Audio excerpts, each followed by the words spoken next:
அப்படின்னு சொல்றதுலயும் அவங்க வகையில நான் இங்க ஒரு வீர மக்கையா நிக்கிறதுலயும் எனக்கு ரொம்ப பெருமையா இருக்கு.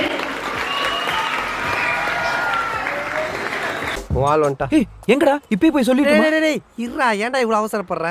இன்னும் 5 நிமிஷம் கழிச்சு அவனை ஆம்பளையாவ மாற போறா. இங்க பாரு, இப்படி எல்லாம் பதட்டப்படக்கூடாது. இதுக்கெல்லாம் பொறுமையா இருக்கணும்.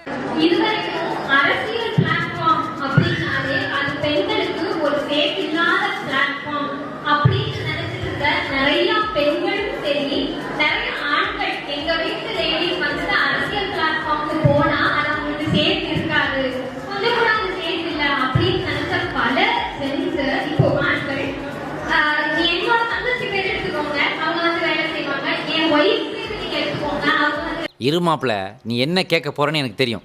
அந்த விசாலியை எப்படி பிக்கப் பண்றதுன்னு கேட்க போற அதானே?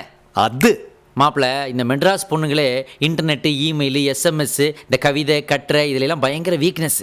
அதனால ஒரு கவிதையை தம் கட்டி மூச்சு விடாம எஸ்பிபி ரேஞ்சில் அப்படி எடுத்து விட்டேன்னு வச்சுக்கோயேன், அவளே வந்து சரண்டர் ஆயிடுவா உனக்கு. கவிதையா? ஆம். கன்னியாகுமரி கரையோரம் கவியரசி எழுத வந்த நேரம்.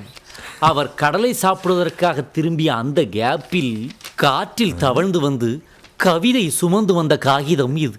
மிக பிரமாதமாக வந்திருக்கிறது பிரதர். இந்தா பிடி, இதே அவளிடம் படி. இனி அவள் விழுந்து கிடக்கப் போவது உன் மடி மடி. வெற்றி கழகத்தோட உறுப்பினர் அட்டை, அதாவது மெம்பர்ஷிப் கார்டு எப்படி அப்ளை பண்ணுறது நிறைய பேர் என் பழைய வீடியோவோட கமெண்ட் செக்ஷனில் கேட்டிருந்தீங்க.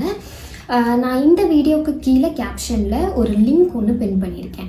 அந்த லிங்க்குள்ளே போனீங்கன்னா 5 ப்ராசஸ் மெம்பர்ஷிப் கார்டு அப்ளை பண்ணுறதுக்கு. பந்தயத்துக்கு நாங்கள் வரலாமா?